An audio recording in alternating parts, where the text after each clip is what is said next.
They gave him a pistol that could not kill anyone. September 17th, 1944. Staff Sergeant Louis Hagen sits in a briefing tent in England, holding a weapon in his hands. It looks real. It feels real. The weight is right. The grip is cold metal. But when he checks the chamber, there is nothing. No bullets. No ammunition. Just empty space. This is a training pistol. A blank firing pistol used on shooting ranges. It fires noise and smoke. Nothing else. And this worthless piece of metal is the only weapon he will carry into the largest airborne operation in human history. Louis is a glider pilot, 24 years old, British Army. But that is not the whole story. Just a few years ago, he was a prisoner in a Nazi concentration camp, a German Jew who was tortured for writing an anti-Nazi joke on a postcard to his sister. A high-ranking Nazi judge got him out. He escaped to England. Now he is flying back into Nazi-occupied territory in a wooden box with wings to fight the people who tried to kill him. The irony is not lost on him. Operation Market Garden is Field Marshal Bernard Montgomery's plan to end the war by Christmas. The concept is beautifully simple on paper. Drop over 35,000 paratroopers and glider troops behind German lines in the Netherlands. Capture a series of bridges across the Rhine. Then the ground forces race up a single highway and pour into Germany. The war ends. Everyone goes home, except there is a problem that nobody in command wants to acknowledge. The intelligence reports mention SS Panzer divisions in the area. Tanks. The briefing officer waves this off. Probably just broken units retreating. Nothing to worry about. Louis does not believe this for 1 second. He looks around the tent at the other glider pilots. Some smoke cigarette after cigarette. Others make nervous jokes. They all know what they are flying. The Horsa glider is a masterpiece of wartime engineering and a flying death trap at the same time. 7 tons of plywood and canvas when fully loaded. No engine, no guns, no armor, no way to escape if things go wrong. Just gravity and hope and the prayer that a German anti-aircraft gunner does not see you coming down. During the D-Day invasion just 3 months earlier, 44 glider pilots were killed and more than 20 wounded. At Arnhem, the math will be far worse. Over 200 glider pilots will die in 9 days. Out of 10,000 men who land at Arnhem, 1,400 will be killed, and more than 6,000 will be captured. The pilots who survive will return to find 18 empty beds in their barracks. But Louis does not know this yet. The briefing officer explains their equipment. Standard issue uniforms, maps, compasses, emergency rations, and then the training pistols. The logic makes perfect sense somewhere in a headquarters far from battle. Glider pilots are not combat troops. They are pilots. They land. They help unload. They wait for extraction. They will be behind friendly lines within hours.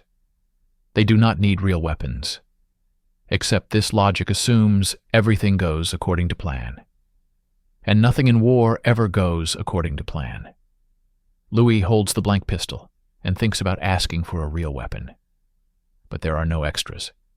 Everything is allocated. Paratroopers get rifles. Infantry gets rifles. Glider pilots get fake guns. And good luck. He slides the useless pistol into his holster. September 17th arrives with perfect weather. Clear skies. No wind. Ideal conditions for mass slaughter. Louis climbs into his Horsa glider with his co-pilot Mac, a Glaswegian with a thick accent and steady hands.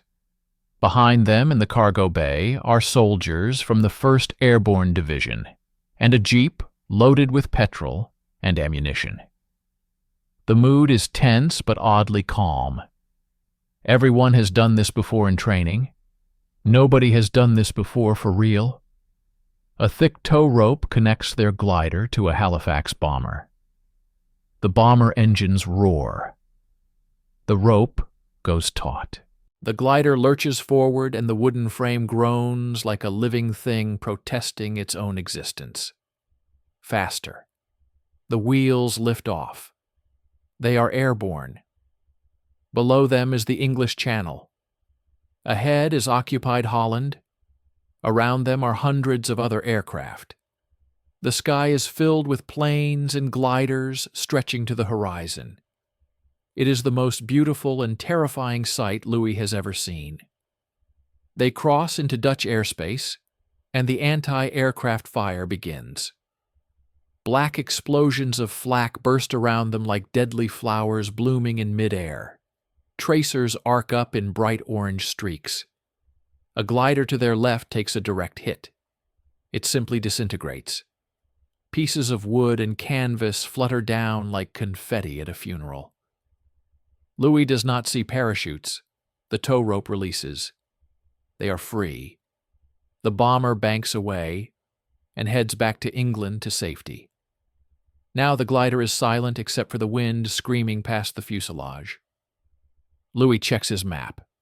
They are supposed to land near Arnhem in a designated field. Below him he can see the town. Smoke is already rising from multiple locations. The battle has begun, and they are still in the air. More anti-aircraft fire. More tracers. Louis pushes the glider into a steep dive to avoid becoming target practice. The wooden frame screams. The wind becomes deafening. Mac shouts something, but Louis cannot hear. There. A clearing. Not the designated landing zone, but it will have to do. He pulls back on the controls. The glider levels out. The wheels hit dirt. Hard. The glider bounces. Hits again. The landing gear collapses. They skid across the field in a spray of mud and torn grass. Metal shrieks, wood splinters, everything shakes violently. Then silence. Louis sits in the cockpit, breathing hard. He is alive. He checks himself. No blood. No broken bones. Behind him, the soldiers are already moving. The cargo door flies open. Within 2 minutes, the glider is empty. The soldiers disappear into the tree line. Louis and Mac climb out of the wreckage. Around them is chaos. Other gliders are coming down everywhere. Some land successfully. Others crash into trees. One hits an oak tree and explodes. Another lands in a ditch and flips over. One glider has its tail wedged between branches with the nose pointing at the ground. There are pieces of gliders scattered across the fields like broken toys. Louis sees a fresh grave with a wooden cross. Yesterday's glider pilot. He realizes with cold clarity that standing in an open field is suicide. He grabs his map and compass. He checks his blank pistol one more time. Still useless. Still the only weapon he has. He starts walking toward where he thinks British lines should be. Every shadow looks like an enemy. Every sound makes him freeze. He was trained to fly gliders. He was trained to land them. Nobody trained him for this. Nobody trained him to be infantry behind enemy lines with a fake gun. Gunfire erupts in the distance. A lot of gunfire. The intelligence was wrong, very wrong. There are no broken retreating units here. There are full-strength SS Panzer divisions, and they are furious. Louis moves through a patch of woods. Branches scratch his face. His boots sink into mud that smells like death. He hears voices ahead. German voices. He drops flat into the undergrowth. Through the bushes, he sees a road. On that road is a vehicle, not a tank, not a supply truck, a staff car. Black. Polished. With Wehrmacht markings and flags. Standing next to it are several German officers in immaculate uniforms. Louis' heart hammers so hard he thinks they will hear it. Every instinct screams at him to run, to hide, to do anything except what forms in his mind at that moment. But something happens. Maybe it is the adrenaline. Maybe it is the rage at being sent into battle with a toy gun. Maybe it is the absurdity of surviving a Nazi concentration camp only to die in a Dutch forest. Maybe it is the realization that running will get him shot in the back and hiding will get him found, and he has nothing left to lose. His hand moves to his holster. He pulls out the blank pistol, and Louis Hagen, a Jewish refugee who survived the camps, a glider pilot who just crashed behind enemy lines with no weapon and no backup, makes the most insane decision of his life. He is going to bluff his way through this. He is going to pretend this useless piece of metal is real. He is going to walk up to those German officers and take them prisoner. With a gun that cannot fire a single bullet, Louis Hagen has exactly 3 seconds to decide whether to live or die. 3 German officers stand next to the staff car on the dirt road just 30 meters away. They are having a conversation. Relaxed. One of them lights a cigarette. Another checks his watch. They have no idea a British glider pilot is lying in the mud watching them through the bushes. They have no idea he is holding a pistol that cannot kill anyone. They have no idea that in 3 seconds their war is about to change forever. Louis's mind races through the options. Option 1, stay hidden. Wait for them to leave. Except they might not leave. They might walk into these woods. They might find him. Then he dies. Option 2, run, sprint back through the forest, and hope they do not see him. Except his boots will make noise. They will hear. They will shoot. He dies. Option 3, surrender. Walk out, with hands up. Become a prisoner of war. Except Louis has already been a prisoner in a Nazi concentration camp. He knows exactly what happens to Jewish prisoners. He dies, there is no option 4, except the one forming in his brain right now, the insane one. The one that makes absolutely no sense, except that it is the only option where he might not die.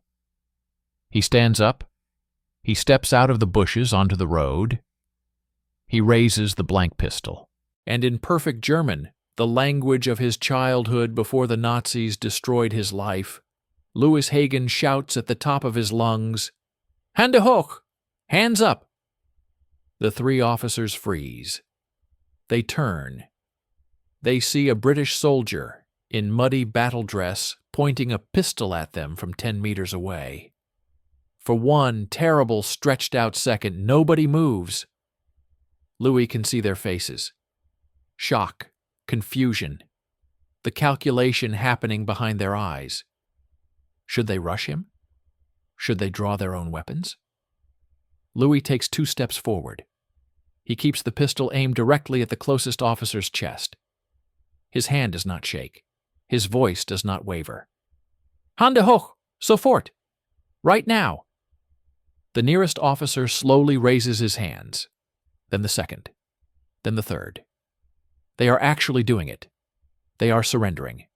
To one man. With one gun. A gun that fires nothing but noise.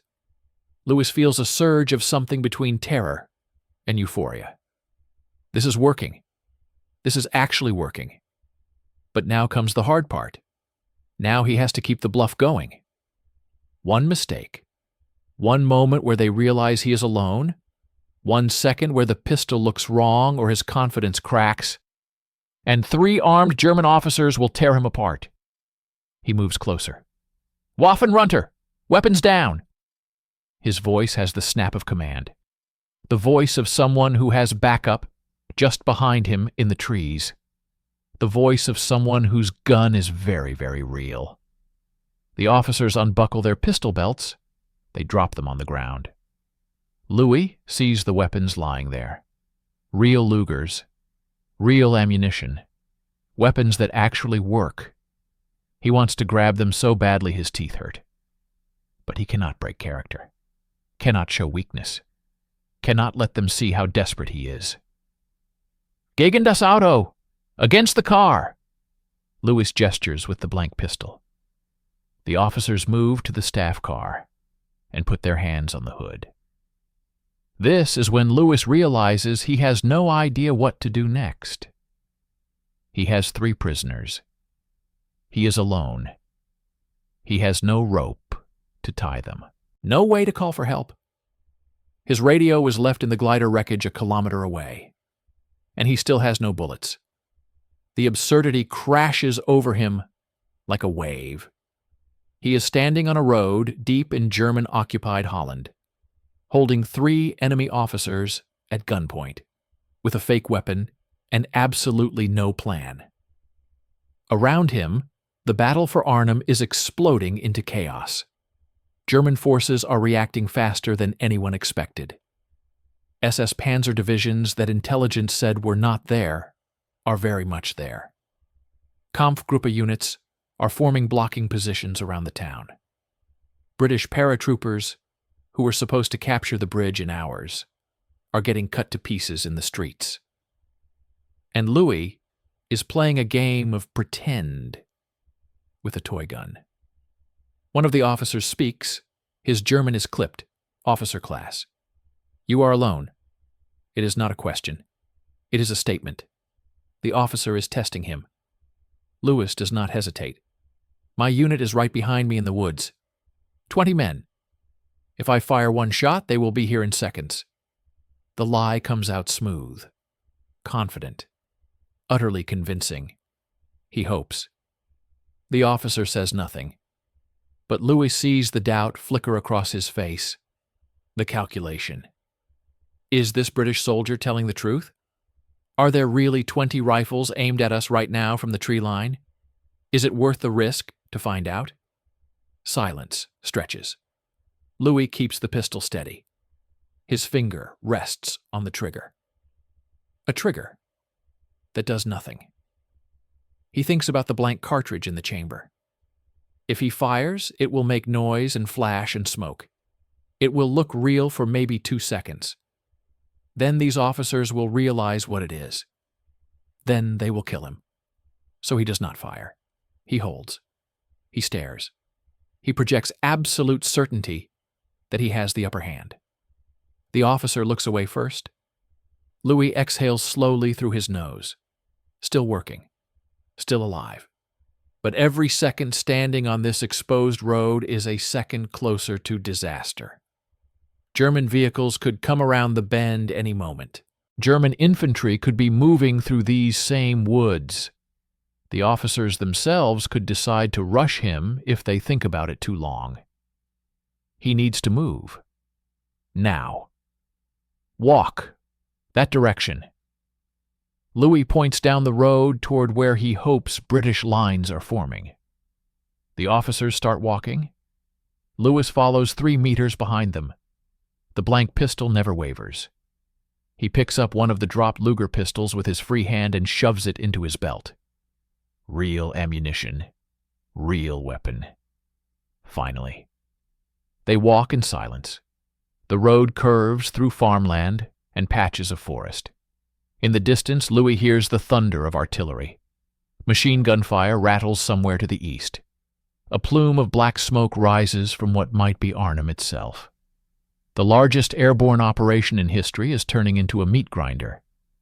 Of the 10,000 men who landed today, 1,400 will be dead within 9 days. More than 6,000 will be captured. But Louis does not know this yet. Right now he only knows that he is walking 3 German officers toward British lines with a fake gun and a prayer. One of the officers glances back. Louis meets his eyes. Says nothing. Just keeps the blank pistol pointed at his spine. The officer faces forward again and keeps walking.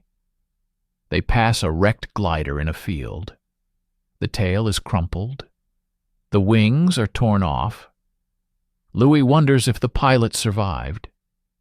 Wonders if they also landed in the wrong place with the wrong equipment, facing the wrong enemy. Wonders how many other men are making insane, desperate decisions right now just to live another hour. Then he hears it. Voices ahead. English voices. British voices. Louis feels his chest tighten with relief, so intense it almost hurts. They are close. He is going to make it. He is actually going to march 3 enemy officers into friendly lines with a pistol that fires blanks. Except one of the officers hears the voices too, and Louis sees the realization dawn on the man's face. The understanding that they are about to be handed over. That this is real. That the bluffing British soldier behind them has somehow won. The officer stops walking, turns, looks directly at Louis, and asks in perfect English, "How many bullets do you have left?" Louis does not blink, does not hesitate. "Enough." He raises the blank pistol higher. "Keep walking." The officer stares at him for 3 long seconds, then slowly smiles, a bitter, exhausted smile. "You are either very brave or very stupid." Louis smiles back. "Both." The officer turns and keeps walking. Moments later, they round a bend, and there they are. British soldiers, a forward position, rifles, a lieutenant staring in absolute confusion at the sight of one muddy glider pilot, marching 3 Wehrmacht officers down the road at gunpoint. Louis stops 3 meters from the British position. He keeps the blank pistol raised. He says in the calmest voice he can manage, "I have prisoners. 3 officers. They are unarmed. I need someone to take them." The lieutenant blinks, then rushes forward with 2 soldiers. They grab the German officers and pull them into the position. Only then does Louis lower the blank pistol. His hand is shaking now. His entire body is shaking. The adrenaline that kept him standing drains away all at once. The lieutenant looks at Louis, looks at the blank pistol still in his hand, looks at the 3 German officers, now sitting with their hands on their heads. "How the hell did you manage that?" Louis ejects the blank cartridge from the pistol and holds it up. Shows the lieutenant the harmless training round. "I asked nicely." The lieutenant's face goes white. The 3 German officers sit on the ground with their hands behind their heads. The British lieutenant stands over them with a real rifle. 2 more soldiers guard them. Louis Hagen leans against a tree, trying to stop his hands from shaking. He just walked 3 enemy officers through a war zone with a pistol that fires blanks. And now that the adrenaline is wearing off, his body is realizing how close he came to dying. The lieutenant walks over. "You need to sit down before you fall down." His voice is kind, but his eyes are hard. This man has seen combat. Real combat. Not the insane bluff Louis just pulled off. "What is your name and unit?" "Staff Sergeant Louis Hagen, Glider Pilot Regiment." Louis's voice sounds distant to his own ears. "Where is your glider?" "About a kilometer east. Crashed landing, wrong zone. The troops I was carrying moved out." "I was alone?" Louis looks at the 3 German officers. They are watching him. One of them, the one who asked about bullets, has a strange expression. Not anger, something else. Respect, maybe, or disbelief. The lieutenant follows his gaze. "Right. We need to get them back to command for interrogation. Intel will want to talk to them." He pauses. "You captured 3 Wehrmacht officers by yourself, with a training pistol." "Yes, sir." "That is either the bravest thing I have seen, or the stupidest." Louis remembers the German officer saying almost exactly the same words. "I have been told that already, sir." The lieutenant actually laughs. A short, bitter sound. "I bet you have." He looks back toward Arnhem. Smoke rises in thick columns. The sound of fighting is constant now. Machine guns, mortars, something heavier. Tanks, maybe. It is bad out there, really bad. The Germans were waiting for us. They have armor, lots of it. Intelligence said there were only broken units retreating. Intelligence was very, very wrong. Louis thinks about the briefing tent in England. The officer waving off concerns about SS Panzer divisions. Probably just remnants. Nothing to worry about. He feels a surge of anger so intense it almost makes him dizzy. How many men have we lost? The lieutenant does not answer immediately. When he does, his voice is flat. Too many. The bridge at Arnhem is still holding. Colonel Frost and his battalion got there, but nobody else can reach them. The Germans have blocking positions everywhere. We are cut off from the drop zones. Supplies are landing in enemy hands. Reinforcements cannot get through. He stops, shakes his head. This whole operation is turning into a disaster. One of the German officers speaks. His English is perfect, upper class, educated. You were betrayed by your intelligence. We knew you were coming. The lieutenant spins. Shut your mouth. But the German continues speaking. Calm, almost conversational. The 9th and 10th SS Panzer divisions were refitting near Arnhem. Your reconnaissance saw them. Your intelligence ignored the reports. You dropped your men directly into our strongest positions. It was not courage, it was suicide. The lieutenant takes 2 steps forward and puts the rifle barrel against the German's forehead. I said shut your mouth, or I will shut it permanently. The German looks up at him without fear. You will not shoot a prisoner. You British follow rules, even when you are losing. For a moment nobody moves. Louis thinks the lieutenant might actually pull the trigger. The rage on his face is absolute. Then slowly, he lowers the rifle. Get them out of here. Take them back to command, now. 2 soldiers haul the Germans to their feet. They start marching them down the road away from the front line. Away from Arnhem. Away from the battle that is already lost, even though it just began. The lieutenant watches them go, then turns to Louis. You should go with them. Get back to a safe area. You have done your bit. But Louis does not move. He thinks about the men at the bridge. Colonel Frost and his battalion holding out against tanks and infantry with nothing but rifles and anti-tank guns. He thinks about the other glider pilots scattered across the battlefield. The 18 empty beds that will be waiting when this is over. He thinks about the Jewish boy who survived a concentration camp and flew back into hell to fight the people who tortured him. No, sir, I am staying. The lieutenant looks at him for a long moment. You just used up all your luck for the entire war. You know that, right? Yes, sir. And you still want to stay? Yes, sir. The lieutenant nods slowly. Then grab a rifle. We have plenty of extras now. His voice breaks slightly on the last word. Plenty of extras, because plenty of men are dead. Louis picks up a Lee Enfield rifle from a stack near the position. It is heavy. Real. He checks the bolt. It moves smoothly. He checks the magazine. 5 rounds. Actual bullets. Not blanks. Not training rounds.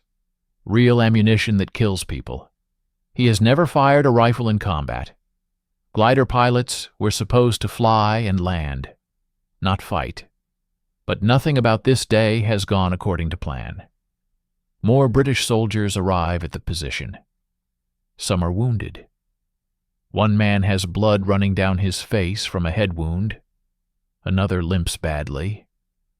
A sergeant is organizing them into a defensive line. The Germans are pushing hard from the east. They are trying to cut off anyone moving toward the bridge. We need to hold this crossroad or nobody gets through. Louis takes position behind a low wall. He lays the rifle across the stone.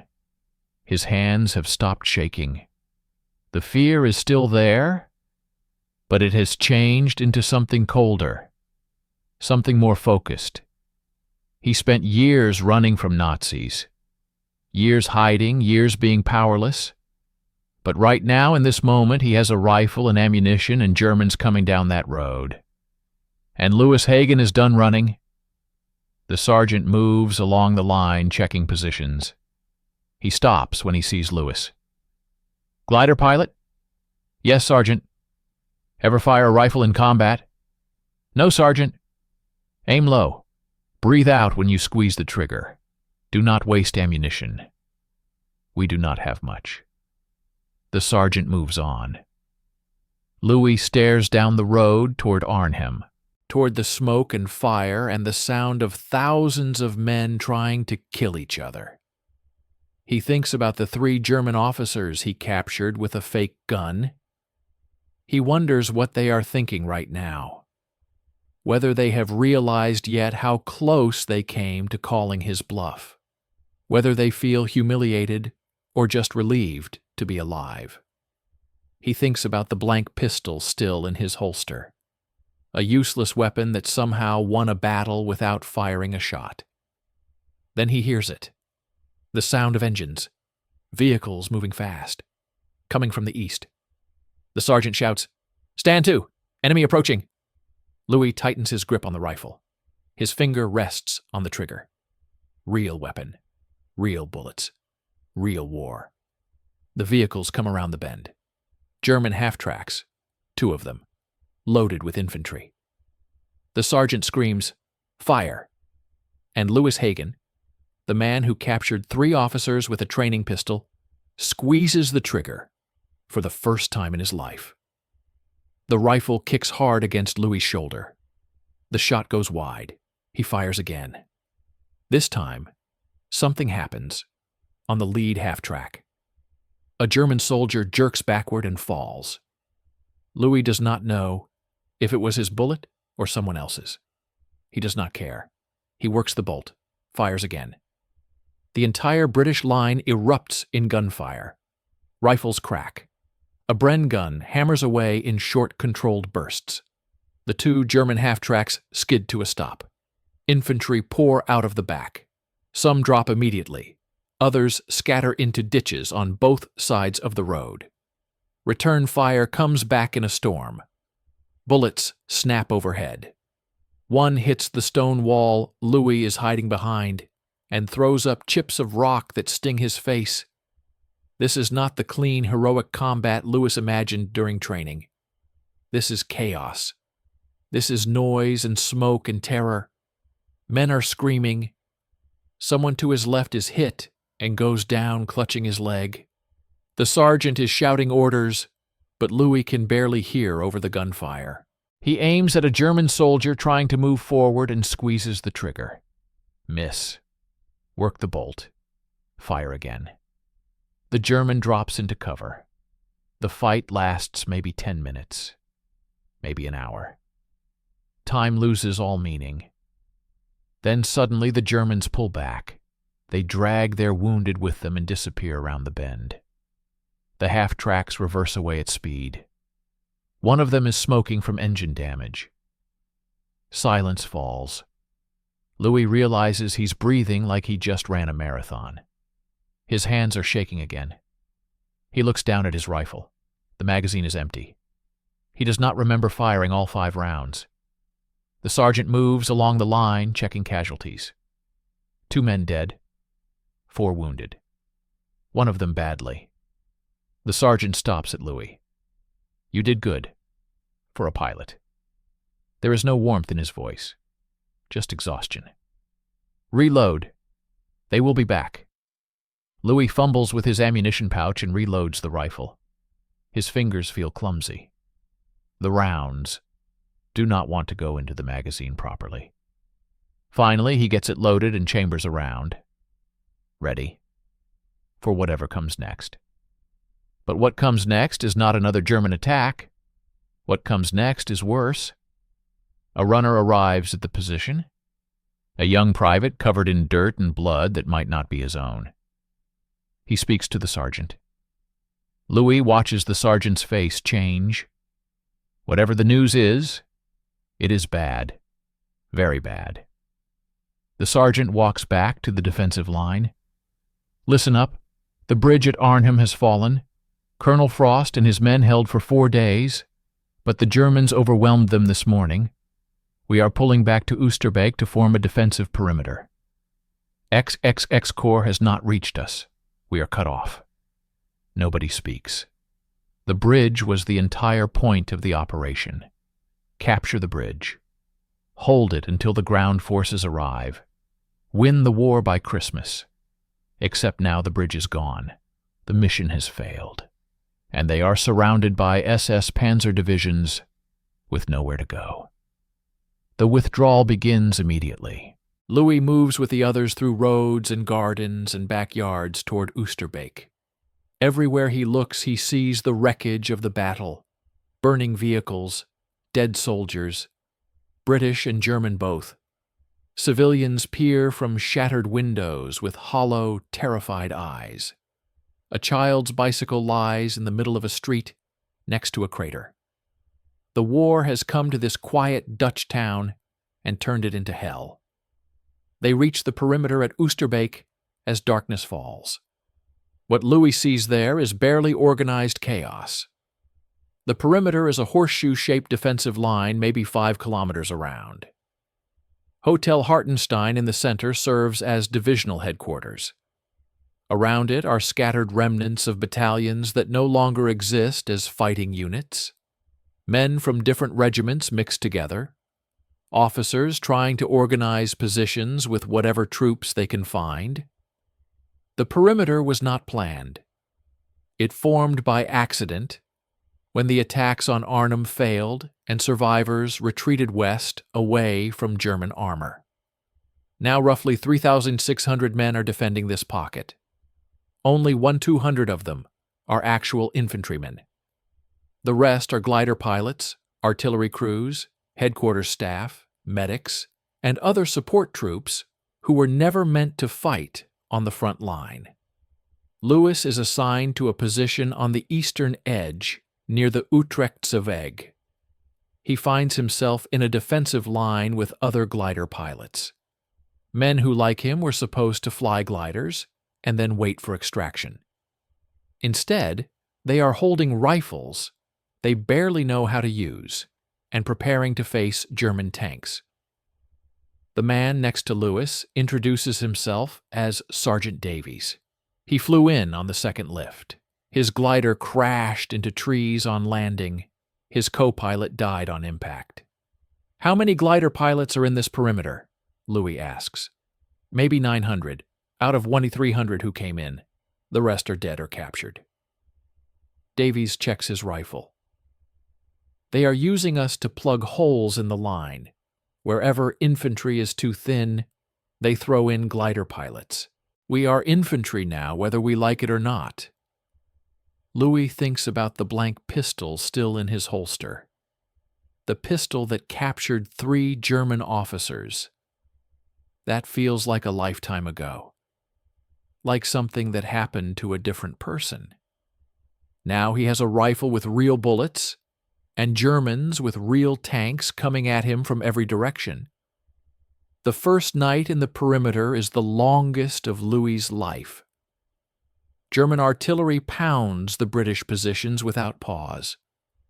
Shells scream in and explode in orange flashes. Trees are blown apart. Houses collapse. The British have no way to respond effectively. Their own artillery is running out of ammunition. Supply drops keep landing in German hands because the drop zones are no longer under British control. By morning, Louis has not slept at all. None of them have. The artillery barrage continues into daylight. Then German infantry begin probing attacks. Small groups testing the perimeter for weak points. The glider pilots fire back with their rifles, but it feels futile. They are not trained infantry. They are pilots playing at being soldiers. On the third day in the perimeter, the situation becomes critical. Food is running out.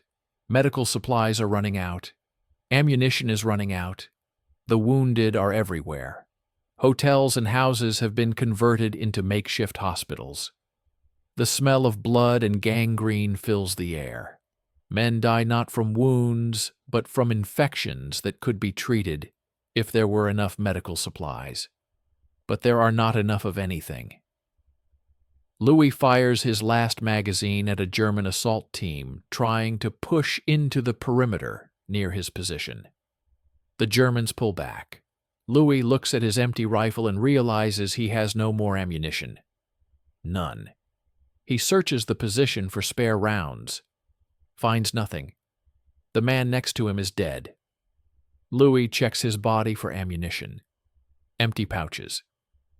Sergeant Davies crawls over. His face is gray with exhaustion. No more ammo? None. Davies hands him 3 rounds.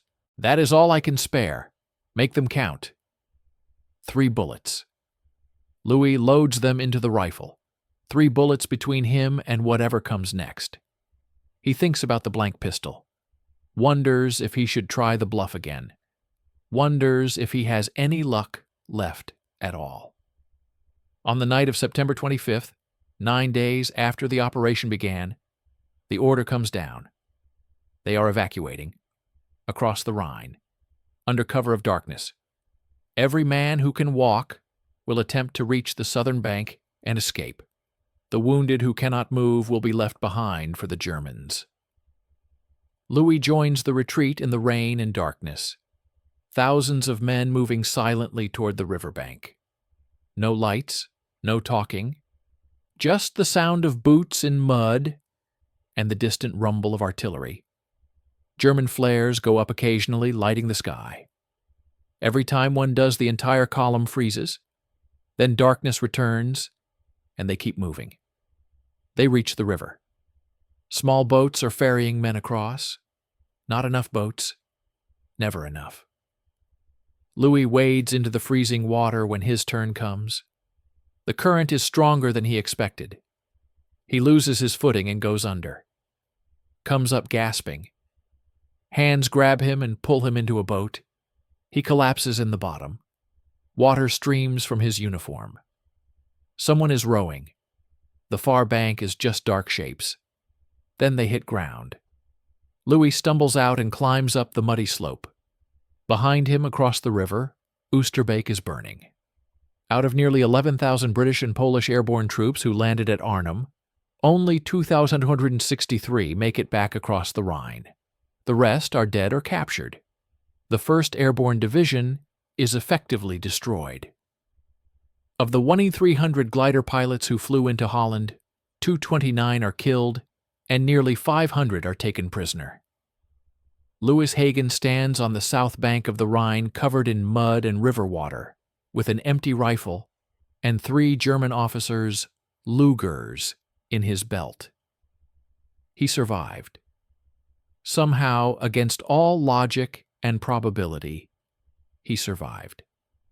He captured enemy officers with a fake gun. He fought as infantry with minimal training. He held a collapsing perimeter with no ammunition. And he made it out.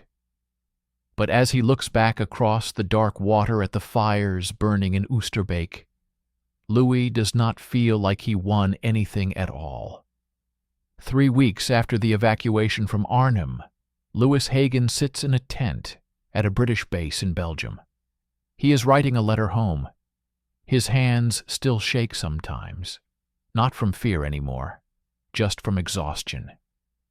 Around him, other survivors from the 1st Airborne Division are trying to process what happened. Some stare at nothing. Others talk constantly.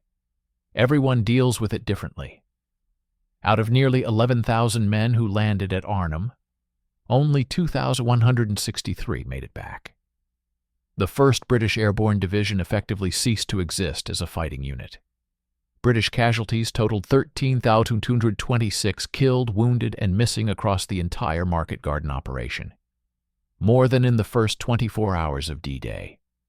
The glider Pilot Regiment lost 229 killed and nearly 500 captured out of 1,300 who flew in. Louis thinks about the 18 empty beds waiting back in England. He thinks about the men who did not make it across the Rhine, the wounded left behind in hospitals for the Germans to capture, the paratroopers at the bridge who held for 4 days with no hope of relief. All of it for nothing. The bridge was lost. The war was not ending by Christmas. Montgomery's gamble failed. But something else happened at Arnhem. Something Louis does not fully understand yet. The story of his capture is spreading. Someone told someone who told someone else. Now other soldiers keep approaching him, asking if it is true. Did you really capture 3 German officers with a training pistol? Did you really walk them through enemy lines with a gun that fires blanks? Yes, he did. And somehow, he is still alive to tell the story. A week later, Louis is called to debrief with intelligence officers. They want to know everything about the 3 German officers. What unit were they from? What did they say? What were their names? Louis tells them what he remembers.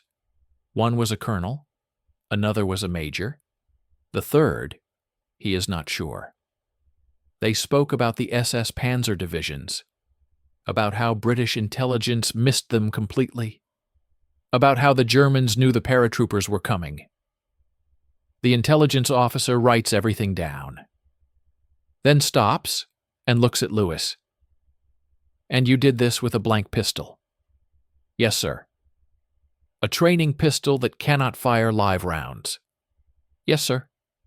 The officer shakes his head slowly. That is either the bravest thing I have heard in this entire war, or the most reckless.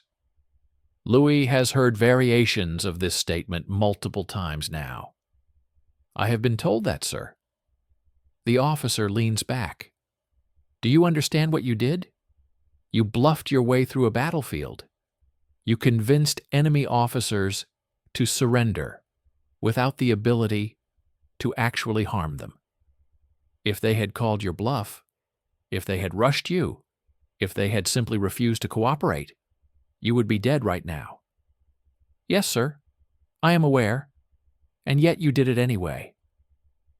Louis thinks about this, about the moment he stepped out of the bushes onto that road, about the 3 seconds he had to decide. Run and die, hide and die, surrender and die, or bluff. I did not have any other option, sir. It was bluff or die, so I bluffed. The officer nods slowly. Well, your bluff worked. Those 3 officers provided valuable intelligence about German dispositions. Your actions, Staff Sergeant Hagen, likely saved other lives even if they could not save the operation itself. Louis does not feel like a hero. Heroes do not survive. Heroes die at bridges holding impossible positions. Heroes crash in gliders before they even reach the ground. Heroes get captured and executed by the enemy. Louis just got lucky with a fake gun and 3 tired German officers who did not want to die either. But the legend grows anyway. By the time Louis returns to England, the story has spread throughout the glider Pilot Regiment. The Jewish refugee who escaped a concentration camp, who flew back into Nazi territory in a wooden coffin, who captured enemy officers with a training pistol, who survived Arnhem when so many did not. Years later, Louis will write a book about his experiences called Arnhem Lift. He will become a journalist and a film producer. He will marry a Norwegian artist named Anne Mee and have 2 daughters. He will live until the year 2000, passing away in Norway at age 84. A full life, a good life, a life that almost ended a dozen times in September 1944. But first, he has to finish the war.